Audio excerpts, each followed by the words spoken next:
Hey guys, so today I'm gonna be making steak and potatoes, Mexican steak and potatoes, or as we call it, bistec ranchero or carne con papas, depending on what you want to call it.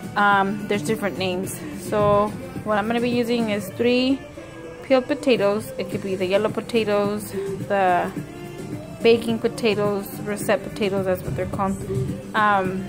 Any potatoes you prefer. So I use about 3 potatoes if they're, regular medium size. I got a small one, and then 1 pound of meat. I usually use the milanesa one or the paleta. I don't know the name in English, but I'm sure you can find it at your local market. I use 1 can of tomato sauce, but I don't use the whole can. I use about half. 1/4 of an onion, a whole tomato, or if you have half a tomato, you can use half a tomato.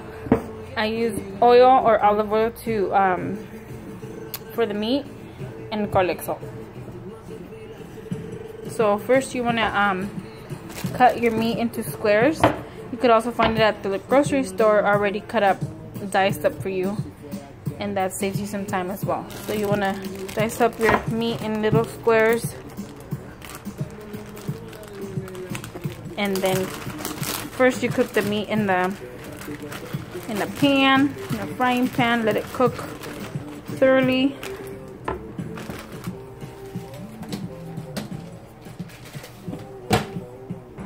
So here it is. I've diced up the meat. You don't want to dice it up too small because it'll shrink a little bit.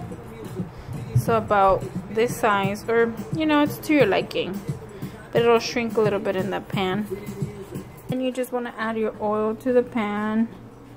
Depends. I usually just go around it a little bit since it's olive oil. And then just let it warm up a little bit and then add your meat to it. Once you have put your meat on the pan, you want to add some garlic salt to your liking again. I love garlic salt because it takes away, the smell, and it gives it a little more flavor. And you don't want to put too much because then it'll be too salty, because I also season it with the chicken bouillon. So then after you add the garlic salt, you want to mix it up a little bit spread it evenly all over the pan. Like I said, this is a little less than a pound, or I think it's about a pound. It's just for my husband and myself. So I put it to medium heat and then just let it cook. Cover it up. Meanwhile, you want to go ahead and cut up your tomatoes, your onion, and your potatoes. Okay, so for the potatoes, you want to cut it in half, and then in half again, and then do some squares. So you don't want your potatoes to be extra small, because since potatoes do get soft,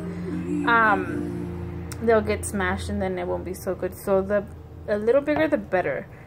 And then you dice up your tomatoes and your onion.